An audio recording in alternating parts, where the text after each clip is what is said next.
De volta com Justiça e Trabalho de hoje, eu estou conversando com o advogado Alex Gurgel, conselheiro seccional da OAB aqui no estado do Rio Grande do Norte, e estamos conversando sobre o tema, sobre o projeto da reforma trabalhista proposto no Congresso Nacional. Doutor Alex, eu encerrava o bloco anterior indagando sobre quais os aspectos mais polêmicos do texto proposto na reforma trabalhista, né? Quais são, na verdade, esses aspectos, quais são os pontos mais polêmicos hoje discutidos? Olha, a reforma busca mitigar a questão do intervalo entre a jornada, a própria jornada em si, o aumento da jornada, a possibilidade de fazer 12 horas por dia numa jornada. Então, assim, esses aspectos assim, são na contramão da história do próprio direito do trabalho no mundo. Por quê? Porque hoje essa alteração vai afetar um aspecto da ordem de segurança, normas de ordem pública que dizem respeito à segurança e saúde do trabalhador. Não é razoável que um trabalhador tenha 12 horas, um aumento de uma jornada de 8 para 12, e ele não tenha um incremento nos acidentes de trabalho. Não é razoável que o trabalhador ou a trabalhadora tenha essa atuação e ele não tenha outros problemas, inclusive de ordem pessoal. De certa forma, seguindo com esse pensamento, isso quer dizer que a proposta, o texto que está sendo proposto, ele reduz direito do trabalhador? Sim, sem dúvida. Da forma como está posto, ele tira com a mão, dizendo que vai ter uma compensação. Mas eu pergunto, existe compensação financeira capaz de bancar a saúde e a segurança do trabalhador? Eu compreendo que não. Mas, assim, é importante dizer sobre esse aspecto, por exemplo, que essa própria reforma vai trazer, vai aumentar as desigualdades sociais e regionais. Vou dar um exemplo a título ilustrativo. Um operário da indústria têxtil em Santa Catarina tem hoje um piso de 1.200 e alguma coisa. No Rio Grande do Norte ele tem praticamente o salário mínimo. E lá ele tem outros direitos acrescidos na norma coletiva dele.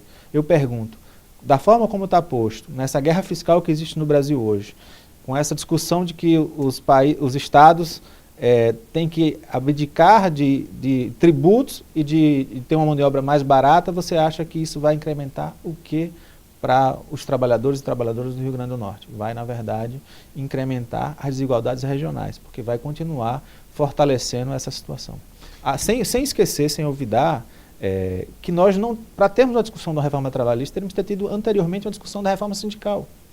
Não dá para se querer acreditar que nós teremos, com essa fragmentação de sindicatos, a partir do desmembramento de vários sindicatos, que nós temos uma ordem sindical forte que possa fazer contraponto ao poder econômico das empresas na questão de uma mesa de negociação. Nós vamos encontrar sindicatos fragilizados, sem que isso tenha acontecido anteriormente. Essa discussão do negociado sobre o legislado vai favorecer muito a diminuição e a perda de direitos trabalhistas. Que aí é um aspecto que eu gostaria de abordar com o senhor, essa questão do negociado sobre o legislado. Como é que fica? O senhor falou em convenção do trabalho, etc. Como é que fica essa questão do negociado sobre o legislado, explicando melhor para o telespectador? Da forma como a reforma é apresentada, ela elenca vários pontos. Para não falarmos de todos eles, dada a brevidade do tempo, mas, por exemplo, a redução do intervalo entre a jornada. Ele propõe que a jornada possa ser reduzida para 30 minutos. Hoje você tem um regramento próprio, de quem trabalha de 4 a 6 horas, 15 minutos, quem trabalha acima de 6 horas, 1 hora, e ele está reduzindo isso para 30 minutos. Isso, por exemplo, põe por terra todo o trabalho jurisprudencial do Tribunal Superior do Trabalho, feito com a edição da súmula 437, que foi recentemente editada, acho que faz 2 anos. Essa súmula diz que a norma que é de ordem pública, de saúde e segurança do trabalhador, não pode ser suprimida por convenção coletiva. Então, assim, da forma como está posto aí, essa situação, como eu falei anteriormente, com um corpo sindical, com um grupamento sindical fragilizado, não dá para dizer que estaremos em igualdade de condições. Estarão em igualdade de condições trabalhadores e empresários quando sentarem à mesa de negociação para discutir redução de jornada de trabalho, aumento da jornada de trabalho, redução do intervalo entre a jornada. Todas essas situações que serão discutidas, como horas inteiras, todos esses aspectos que estão elencados como aqueles passíveis de redução ou de negociação coletiva, sem que tenhamos essa igualdade, essa paridade de forças entre trabalho e empresariado de capital. Dessa forma, seria correto afirmar que a corda sempre vai arrebentar do lado do mais fraco, é isso? Infelizmente, no Brasil, desde algum tempo, e não só agora, sempre quando se quer reformar e quer mudar alguma coisa, é sempre às custas daquele menos favorecido. Assim como é a reforma da Previdência à custa do segurado, também a reforma trabalhista às custas dos trabalhadores.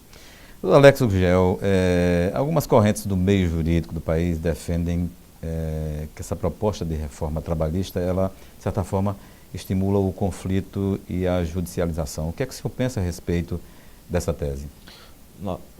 O exemplo que eu citei há pouco da súmula 437, se nós tivemos realmente novas convenções, novos acordos coletivos em que se discuta a supressão ou a redução do intervalo entre a jornada a partir de uma norma coletiva, nós poderemos ter reeditado as discussões que estavam em tese estabilizadas na esfera da seara trabalhista com a edição da súmula 437.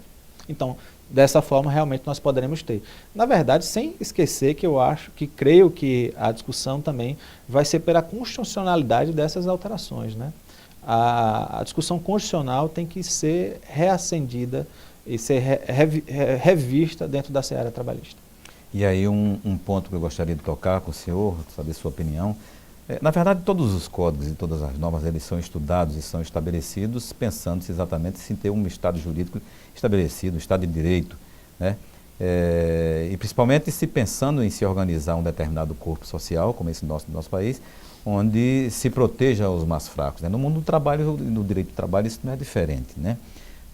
Muitos afirmam até que a justiça do trabalho ela tem apenas um lado, que é o do trabalhador, mas se nós formos julgar as ações que são procedentes ou procedentes em partes e improcedentes aqui na Justiça do Trabalho, nós vamos ter mais ou menos um equilíbrio aí. Isso demonstrando exatamente que a Justiça do Trabalho compete exatamente somente executar a lei, os códigos que aí estão estabelecidos, ou seja, a imparcialidade é uma característica da Justiça do Trabalho, quando ela julga ações procedentes e quando ela julga outras improcedentes. Como é que o senhor vê essa questão do estabelecimento desses códigos e dessas normas? O que é que a OAB, na verdade, tem feito para discutir essas teses todas do direito do trabalho? Olha, na seara, na esfera da OAB, a OAB está realizando em todo o país audiências públicas para discutir a reforma trabalhista. A OAB já tem uma posição, por exemplo, contrária à reforma previdenciária e irá tomar em breve uma posição acerca da reforma trabalhista. Quando você discute o que é a interpretação, como se busca essa questão da reforma, é importante colocar que esse momento agora, como eu já disse anteriormente, não é o mais adequado. Da forma como está posta a discussão da reforma trabalhista, ela logicamente vai prejudicar e mitigar direitos trabalhistas. Doutor Alex Gurgel, infelizmente nosso tempo de televisão já está indo, da nossa conversa, gostaríamos de tecer comentários ou conversar sobre mais alguns aspectos aqui sobre esse projeto de reforma trabalhista, mas nosso tempo de televisão já está indo. Desde já nós agradecemos em nome da Presidência do Tribunal sua presença aqui, em vir aqui ao nosso programa, em atender tão gentilmente ao nosso convite e o deixamos à vontade agora para suas considerações finais com os nossos telespectadores. Agradecer a oportunidade e dizer que a reforma trabalhista, toda e qualquer reforma, tem que ser antecedida de uma discussão com toda a sociedade. Não dá para se impor mudanças a partir de concepções que, inclusive, não foram discutidas com a sociedade. Não dá para a população estar silente no momento em que se diz que se irá fazer uma reforma trabalhista e previdenciária sem auscultar a população. É importante que no Brasil os instrumentos do referendo e do plebiscito sejam utilizados pelo Congresso Nacional, para que tenhamos efetivamente a oitiva da população brasileira. E quem diz que a Justiça do Trabalho é uma justiça parcial, desconhece a realidade da Justiça do Trabalho hoje em dia. Basta analisarmos as sentenças existentes, os acórdãos proferidos, que iremos saber e tomar ciência de que existe uma justiça efetivamente acontecendo, em que são observados os ônus da prova e tudo que diz respeito a um processo devido.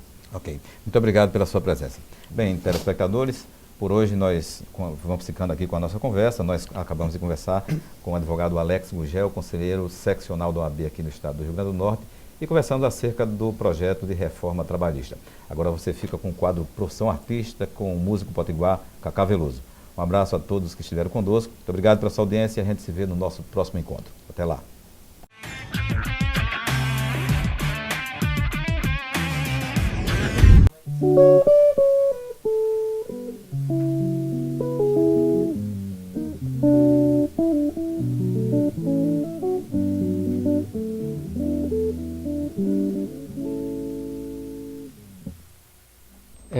Eu sou natural da cidade de Natal mesmo, sou filho de mecânico de automóveis, onde somos 4 homens e uma mulher. Um dos meus irmãos comprou um violão E eu, por curiosidade, quando ele guardava o violão, eu pegava o violão escondido, corria para casa e ficava tentando reproduzir o que o amigo dele passava para ele.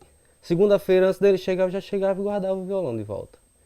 E foi acontecendo até o dia que eu disse, não, gosto da música, vou viver da música. Fiz investimento em equipamento, em estudo, iniciei meus estudos em violão clássico. Logo em seguida passei um certo tempo estudando violão clássico, depois eu fui para a parte popular, né? Estudei guitarra, estudei violão popular também. Hoje ainda continuo estudando, voltei para a escola agora, estou fazendo técnico de guitarra. E a música é uma batalha diária, né? Com os estudos, não só com a sobrevivência.